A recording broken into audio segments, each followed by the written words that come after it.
Check this out, guys. We have detailed spy images of the upcoming 2021 Hyundai Santa Cruz crossover pickup truck.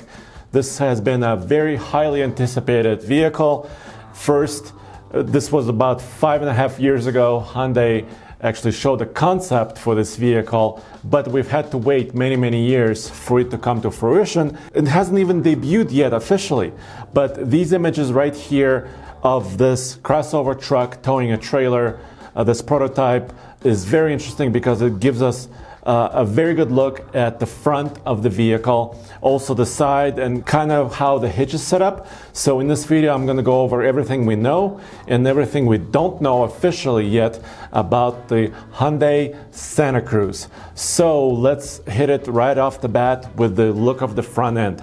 So what Hyundai is very good at, in my opinion, is actually having a family resemblance across all of their vehicles, but each vehicle still being unique. So it's like a brother and a sister, or a cousin, or a grandfather and a son.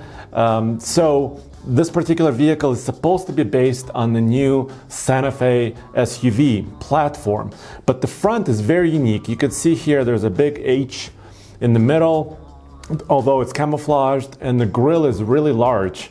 And I think any pickup truck, even though this is a crossover pickup truck, I know you guys are probably saying this is not a truck, stop calling it a truck. Well, it has a bed in the back, so I will continue to call it a little pickup. Large grille for a lot of cooling. Then the headlights are actually down low. The headlights are actually down by the bumper area, and up high are their daytime running lights, kind of the LED signature. The wheels are very unique on this truck, although they're very similar to some other Hyundai and Kia vehicles that are on sale today. What's under the hood? Well, we don't know officially what's under the hood, but we can go to the website and actually take a look what Hyundai has to offer. So if you look at their website, they have several crossovers, obviously, the Venue, the Kona, the Tucson, the Santa Fe, and the Palisade. And let's look at the Santa Fe specifically. The Santa Fe is offered with at least two engine options right now: a 2.4 liter gas 4-cylinder engine with 185 horsepower, and a 2-liter turbo with 235 horsepower. This is the engine they call the GDI.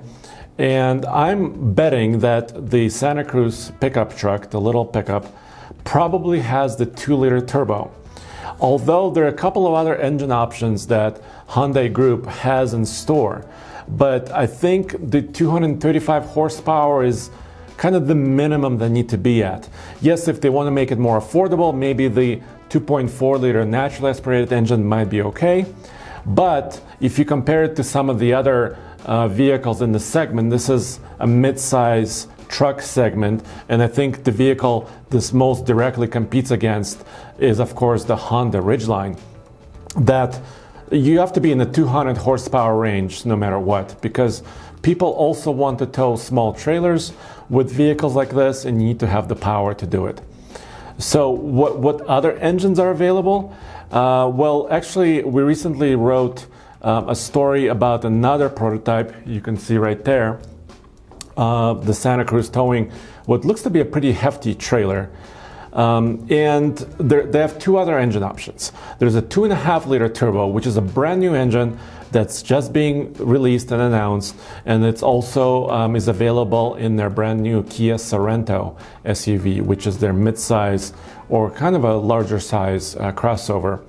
The 2.5 liter turbo gas engine produces 277 horsepower. There's also a 3.8 naturally aspirated V6, which is in the Palisade, the big full-size crossover they have. That engine produces 291 horsepower. So they have potentially 4 engines to choose from. I'm not anticipating a diesel for the United States. I think that's out of the question right now. A hybrid system, maybe, but once again, no official information has been announced yet. Here behind me, you see kind of a profile shot. You can see that the wheelbase It looks like it's been stretched a little bit over if you compare it to the Hyundai Santa Fe.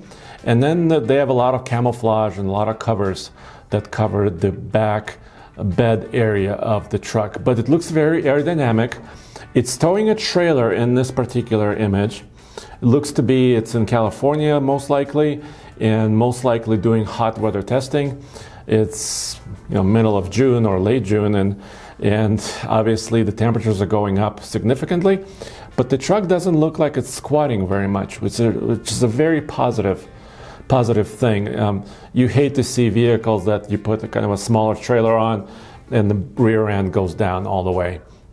This trailer they're towing here, well, it's hard to say exactly how much it weighs, but it has a single axle.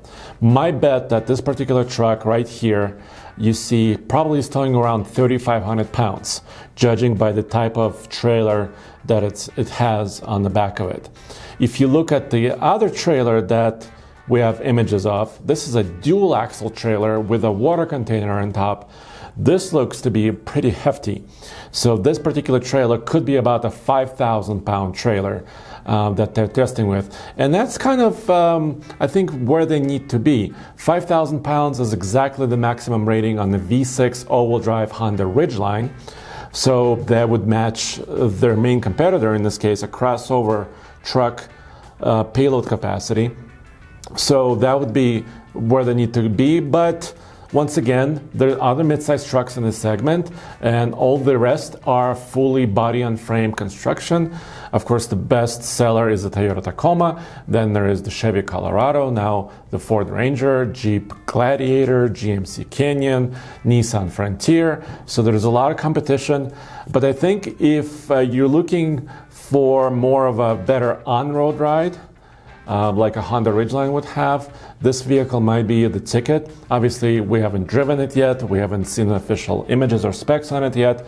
But from everything we know about the Ridgeline and actually how the Santa Fe Hyundai drives, I think the ride quality would be really great. So it would be kind of a crossover experience, except you have a bed in the back and you are able to tow a trailer. A couple of other looks at the truck. It looks like they're also doing emissions testing. There's some extra equipment and radios on this particular vehicle. The mirror looks very stylish, not a towing mirror, by the way. So you wouldn't be able to tow a really wide trailer, but trailers anywhere from 5 to 6 feet wide probably would be ideal for a truck like this.